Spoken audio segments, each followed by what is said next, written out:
बोलिए सद्गुरुदेव की, संत समाज की, भक्त समाज की, शाही बंदगी शाही।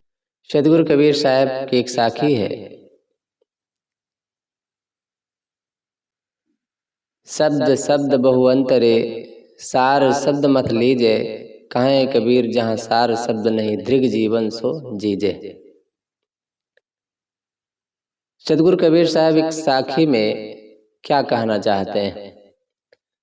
साहब कहते हैं कि शब्द शब्द बहु अंतरे, शब्द शब्द में बहुत अंतर होता है, बहुत भेद होता है।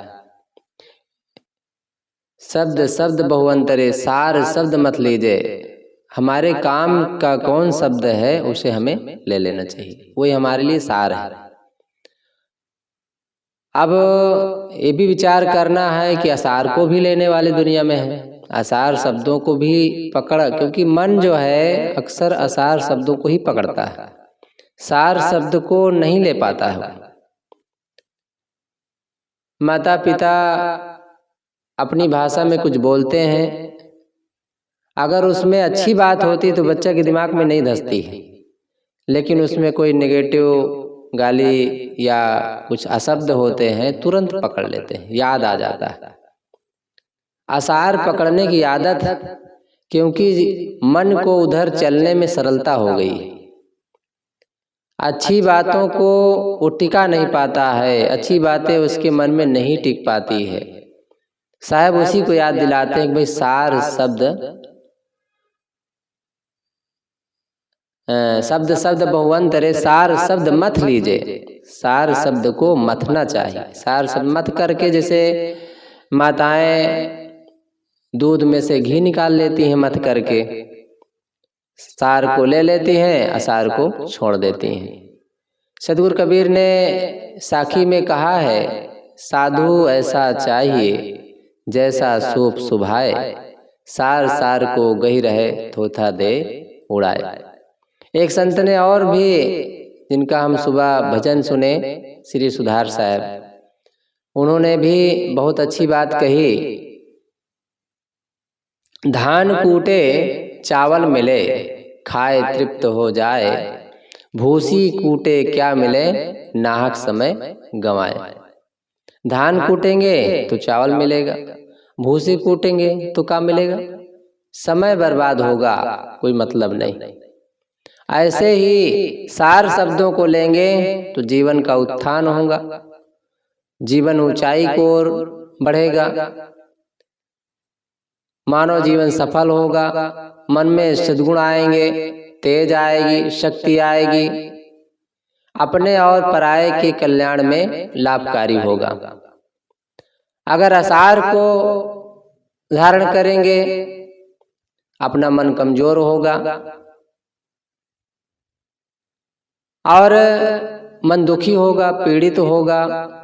और जितना उसमें असार, जैसे मूर्छा होता है ना, जितने मूर्छा लोहा में लगा होगा उतनी जल्दी वो खत्म होगा, उतने जो जल्दी वो कमजोर हो जाएगा। इसी प्रकार असार एक प्रकार से मूर्छा है। अगर हमें असार शब्द आ गए हैं, नेगेटिव विचार आ गए हैं, तो जान लो कि मन में कमजोरी चालू हो गई। मन एक लोहा है और उसमें मूर्छा लग गया है असार शब्दों का, निश्चित है वो जल्दी से खराब होने वाला है, अर्थात अपना जीवन में गड़बड़ी आने वाली है। तो असार शब्दों को लेने वाले के जीवन में, अब असार शब्द मोटे शब्द में कहें तो जैसे असार शब्द गुटखा है। अगर गुटखा खाने लग गए, कोई कोई साधु गुटखा भी खाते हैं, पान भी खाते हैं। एक संत से हम पूछे कि महाराज पान खाना जरूरी है, और खाए रहे, जहाँ भिक्षा लेने गए तो वहीं थूक दिए। तो हम कहे ऐसे खाना जरूरी है, कहाँ हमारे में चलता है, बातें खत्म। हमारे में चलता है तब आगे बढ़ने की बातें नहीं है, अब उसको क्या समझाए, पहले ने काट दिया। तो पान खाना, गुटखा खाना, बीड़ी सिगरेट पीना, ये एक प्रकार से असार शब्द है, लेकिन जीवन को खोखला बनाने वाले हैं। अब और अंदर जाएं थोड़ा सा, ये तो मोटा उदाहरण है, अंदर जाएं तो संशय, दुविधा, ये सब एक ही शब्द है। दुविधा में दो गए माया मिली ना राम। दुविधा वाले अगर शब्द मन में रहेंगे, क्रोध वाले शब्द रहेंगे, उलझन वाले शब्द रहेंगे, तो निश्चित है कि हमारे अंदर कमजोरी आएगी। और जहां भी रहेंगे कुछ न कुछ वहां पर कमी करेंगे, उलझन पैदा करेंगे, स्वयं दुखी रहेंगे और दूसरे को भी उलझन होगी। इसलिए असार शब्दों को धारण ही नहीं करना चाहिए, धारण नहीं करना चाहिए। लेकिन अब अंदर ही असार शब्द भरा हो तो उसको कैसे करें? बाहर से तो चलो नहीं धारण ग्रहण करना है, लेकिन अब अंदर, क्योंकि हमारे अंदर ही शब्द पैदा होते हैं, जीव ही शब्दों का स्रोत है। जीव ना हो तो शब्द ही कहाँ होगा? कोई शरीर छूट जाए, उसमें जीव निकल जाए तो उसमें शब्द होगा? कहाँ से शब्द निकलेगा? हालांकि शब्द हवा से आता है, लेकिन उसका जो विवरण देने वाला, स्पष्टीकरण करने वाला जीव ही होता है। जीव नहीं है तो इस जीवन की शान नहीं है। इसलिए साखी का मतलब ही होता है प्रमाणित जीवन, जो हमारे जीवन को प्रमाणित करती है। साखी का मतलब ही होता है साक्षी, जो जीव की सत्ता को जाहिर करता है, सामने लाता है, मानव जीवन को प्रकट करता है, सामने लाके रख देता है। मानव जीवन क्या है इसकी पहचान बताता है। बस साहब उसी को याद दिलाते हैं कि शब्द शब्द बहुअंतरे, सार शब्द मत लीजे। कहें कबीर जहाँ सार शब्द नहीं, दृग जीवन सो जीजे।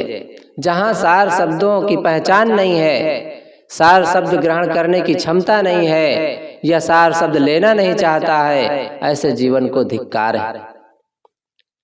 शब्द मारा गिर परा, शब्द छोड़ा राज, जिन जिन शब्द विवेकिया, तिनका सरगो काज।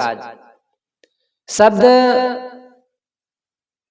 की मार ऐसी होती है कि बने हुए काम को बिगाड़ देती है। काम बन रहा हो लेकिन कुछ ऐसी भाषा हम बोल जाते हैं, काम बिगड़ जाता है। कैसे बिगड़ जाता है? एक उदाहरण से समझें। कहा जाता है एक घर में मियाँ जी थे। कई बार कहानी सुने होंगे, गुरुदेव सुनाया करते हैं, सदगुरु अभिलाष देव भी सुनाए थे, मैं सुना हूँ। मियाँ जी थे, उनके घर में सगैया आने वाले थे, उनकी बेटी की। आए, स्वागत हुआ, आओ भगत हुआ, खूब बढ़िया सम्मान हुआ सब लोगों का। सब बहुत खुश रहे। बेटी को दिखाया गया, सुंदर थी, पसंद कर लिए। अंदर अंदर सब खुश थे कि भाई बिटिया तो बहुत अच्छी है। जब बेटी अंदर चली गई, अब बेटी के जो पिता मियाँ जी थे बोल पड़ते हैं कि भाई देखो हमारी बिटिया को कैसी है। कहे हाँ भाई बहुत अच्छी बेटी है आपकी, बड़े संस्कारी लग रही है, बहुत स्वभाव अच्छा है उसका, सुंदर भी है और अच्छी है। सब लोग खुश रहे। कहें अरे आप क्या जानो, अपनी बिटिया की बात मैं बताऊं। उनकी एक आदत थी, तोहरे मुंह पर जो कुछ कहते वो तोहरे मुंह पर कहने की आदत थी। एक प्रकार से तकिया कलाम शब्द उनके जीवन में, किसी के जीवन में अगर एक शब्द कई बार आते हैं तो तकिया कलाम ही माना जाता है। तो ऐसे ही वो बार बार यही शब्द कहते थे। जहां भी बैठते थे तो तोहरे मुंह पर कहा करते थे, तो उनका आदत पड़ी थी। तो ऐसे ही कहते हैं कि भाई अपनी बेटी की हाल मैं बताऊं तोहरे मुंह पर। वो सुबह उठ जाती है तोहरे मुंह पर और झाड़ू बहारू करके, बिल्कुल नहा धो करके और अल्लाह का इबादत करती है तोहरे मुंह पर, जूता चप्पल एक किनारे रख देती तोहरे मुंह पर, गोबर पानी गाय बिल्कुल साफ सफाई कर देती है तोहरे मुंह पर। बार बार जब ऐसा शब्द सुने तो उठकर खड़े हो गए सब लोग। कहा क्या हुआ भैया? कहा भैया जौन सब कुछ रख दे हमरे मुंह पर, ऐसी बिटिया हमें नहीं चाहिए। उठकर चले गए। संत गुरुजन अपने ढंग से इस कहानी को बताया करते हैं। बात यहाँ पर ये हमें समझना है कि जो आसार शब्द है वो हमें दुख देता है, हमारे बने काम को बिगाड़ देता है, तोड़ देता है, जिंदगी को खराब कर देता है। इसलिए ऐसे शब्दों की जरूरत हमें नहीं है। हमें तो सार शब्द की जरूरत है। सकलो दुर्मत दूर करो, अच्छा जन्म बनाओ, काग गौन गति छाड़ के हंस गौन चली आओ। बड़ी सरल भाषा में सदगुरु कबीर साहब कहते हैं, मंत्र है जीवन का, सकलो दुर्मत दूर करो। साहब कहते हैं अपने दुर्बुद्धि को दूर करो, खराब बुद्धि को दूर करो। खराब बुद्धि अगर दूर हो जाए, अच्छी बुद्धि हो जाए तो निश्चित है उसमें अच्छे विचार आएंगे, निर्णय लेने की क्षमता बढ़ेगी, जीवन सुंदर बनेगा। और जीवन सुंदर जहां भी रहेगा वहां पर स्वयं सुखी रहेगा, दूसरे को भी सुख देगा। क्योंकि फूल कहीं भी रहे वो अपना सुवास फैलाता ही है, और कीचड़ गंदगी कहीं भी रहे वो भी अपना काम करता है। ऐसे आसार शब्द अगर हमारे जीवन में होंगे तो हमें कमजोर बनाएंगे, हमारे अंदर उलझन पैदा करेगी, सेवा से बचाएगी, सेवा से कटाएगी, काम नहीं करने देगी। क्योंकि आसार शब्द क्या करते हैं जीवन में? कमजोरी तो बनाते हैं, लोगों के निगाह से हमें गिरा देते हैं। इसलिए आसार शब्दों को हमें ग्रहण ही नहीं करना चाहिए। शब्द मारा गिर पड़ा, शब्द की मार ऐसी ऐसी होती है कि लोग गिर जाते हैं, कमजोर हो जाते हैं। कई लोगों को सुने होंगे, देखे भी होंगे, साहब अरे महाराज अब तो ये जीवन जो जैसा है वैसा है महाराज, क्या करियो साहब, अरे हमार तो ऐसे बढ़िया है। ये कई ऐसे शब्द हैं जो हमें कमजोर बनाते हैं, ऊपर उठने नहीं देते हैं। तो शब्द मारा गिर पड़ा और शब्द छोड़ा राज। लेकिन ऐसे भी शब्द हैं जो अंदर शक्ति पैदा कर देते हैं, जोश पैदा कर देते हैं और बिल्कुल झटके से ऊपर उठा देते हैं। मन में जैसे कहा जाता है ना, घोड़ा एक बार वो फरफराता है जोर से तो सारी धूल उसकी झड़ जाती है, उसके ऊपर जो गंदगी लगी होती है सब झटके से निकल जाता है। ऐसे ही जब हमारे अंदर सार शब्द की मार लगती है, अर्थात अंदर चोट करती है, तो जीवन को उभार देती है, उठा देती है और कमजोर जीवन को महान बना देती है। क्योंकि वो हिम्मत देती है, अंदर जा करके अपना काम करती है। जैसे कोई इंजेक्शन लगते ही दर्द खत्म हो जाता है, ऐसे ही सार शब्द जब हृदय में जाता है तो सारी चिंता खत्म हो जाती है, सारी पीड़ा खत्म हो जाती है। गोस्वामी जी के लिए कहा जाता है ना, वो शब्द उनकी पत्नी ने कहा था कि जितना प्रेम मेरे चाम से है उतना प्रेम यदि राम से होता तो तुम्हारा कल्याण हो जाता। बस उल्टे पांव वहां से लौट पड़ते हैं।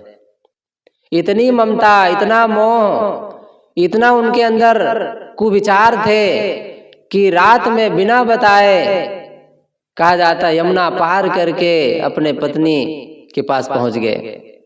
ऊपर चढ़ करके दरवाजा बंद था, अब ऊपर कैसे गए? तो कहने वाला कहानी तो ये कहती है कि सांप लटका हुआ तो उसी को पकड़ के चढ़ गए। अरे सांप कितना मजबूत होता है, पकड़ के नोच जाएगा वो। खैर जो भी है मजबूत भी होता होगा, लेकिन इतना बड़ा छत से ऊपर तो नीचे तक शायद नहीं होता होगा। जो भी है, हो सकता है रस्सी लगी रही हो या कोई डार लगा रहा हो, डार में चढ़कर चढ़ गए हो, कोई हो सकता है, जैसा भी हो। माने इतना मोहित थे कि अपने पत्नी के पास रात में पहुंच गए, वो भी नदी, बाढ़ी नदी में, यमुना में पार करके। और जब वहां पत्नी ने कहा कि भाई जो प्रेम मेरे चाम से करते हो उतना प्रेम यदि राम से होता तो तुम्हारा कल्याण हो जाता। ये शब्द उनको लगा और बिल्कुल उल्टे पांव लौट पड़े। फिर कहा जाता है घर गए ही नहीं। आज गोस्वामी जी के नाम से वो जाने जाते हैं, महान विद्वान ज्ञानी संत। तो कहने का भाव है कि सार शब्द मारा गिर परा शब्द छोड़ा राज, जिन जिन शब्द विवेक या तिनका सरगो काज। जिन जिन लोगों ने शब्दों पर विवेक किया, मंथन किया, विचार किया, उनका जीवन महान हो गया। सदगुरु कबीर साहब शब्दों पर विचार किए, उस समय के वातावरण को परखे, समझे और अपने जीवन को ऐसा बनाए कि आज दुनिया में चमक रहे हैं। ऐसे बुद्ध घर गृहस्थी में होकर के, राजा के बच्चे होकर के, लेकिन ऐसा अपने जीवन को गढ़े, तपस्या करके अपने जीवन को तरासे कि आज बुद्ध बुद्ध बुद्धम शरणम गच्छामि मंत्र चल पड़ा। तो कहने का भाव ये है कि शब्द शब्द बहुअंतरे, सार शब्द मत लीजे। शब्द शब्द में बड़ा अंतर होता है। वो मनुष्य को कंकड़ बना देता है, मनुष्य को हीरा बना देता है। कहा जाता है ना, मनुष्य मनुष्य में अंतर, मनुष्य मनुष्य में अंतर, कोई हीरा कोई कंकड़। मनुष्य को वो हीरा भी बनाता है और कंकड़ भी बनाता है, बशर्ते उसमें सार शब्द अगर हम ग्रहण करते हैं तो हमें हीरा बना देगा, असार शब्द ग्रहण करेंगे तो कंकड़ बना देगा, कांच बना देगा, कमजोर बना देगा। परखने की क्षमता हमें होनी चाहिए। कई बार ऐसा होता है, हीरा और कांच की दो टोकरी रखी जाती है। कांच की टोकरी, हीरा की टोकरी देखने के बाद उसमें एक कांच की गोली निकलती है और जैसे समझ में आया कि कांच है तो ले जाके सब फेंक देते हैं। और कांच की गोली में, कांच की टोकरी में एक हीरा निकल आया, अब ले जाके उसको रख देते हैं। जब बाद में परीक्षा करने के बाद पता चला कि भाई उसमें तो एक ही हीरा था, सारा का सारा कांच था, और उसमें हीरे की टोकरी में एक ही कांच की गोली थी, लेकिन सब हीरा था। केवल परखने में कमी होने के कारण हीरा को ले जा करके फेंक दिया गया। बस वैसे ही हमारा जीवन पूरा हीरा की तरह है, लेकिन उसे कांच के भाव में मानो बेच रहे हैं। कहते ना, रतन का जतन करो माड़ी का सिंगार, आया कबीरा फिर गया झूठा है हंकार। तो विचार करना है। साहब हमें सलाह देते हैं, इशारा करते हैं अपनी बातों से कि सार को ग्रहण करो, असार का त्याग करो, क्योंकि सारग्राही ही जीवन को अपने बदल पाता है, महान बना पाता है।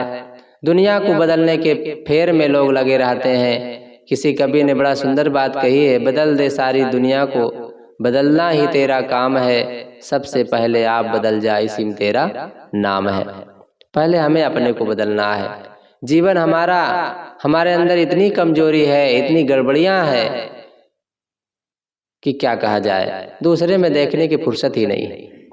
लेकिन हमारी ऐसी आदत होती है कि दूसरे की बुराई हमें दिखाई देती है, अपनी बुराई भुला जाता है, भूल जाता है। इसलिए अपने अंदर झांक करके हम देखें। सदगुरु कबीर या संत गुरुजन सार ग्रहण करने की याद दिलाते हैं, और ये शुरुआत हमें करना चाहिए। महाराज सुकरात ने कहा कि हे ईश्वर, यदि कभी सुधार की बात आए तो पहले मेरे से सुधार करना।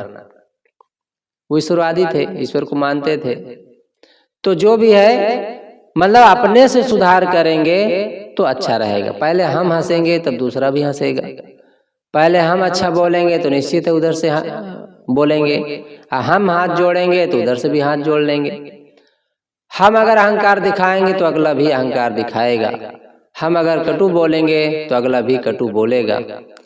तो ये जीवन का कुछ ऐसा रहस्य ही है कि जो दो वही मिलता है, इसलिए वही देना चाहिए। वही तुमको मिल रहा है जो कि पहले से दिया है, उसी का फल सामने है, शुभ शुभ जैसा किया है। वही फल हमें मिलता है जो हमने दिया है। तो सदगुर कबीर साहब की साखी के माध्यम से कुछ बातें कहने का प्रयास किया। यहीं पर अपनी वाणी को विराम देता हूँ। बोलिए सद्गुरुदेव की, संत समाज की, भक्त समाज की, साहिब बंदी साहेब।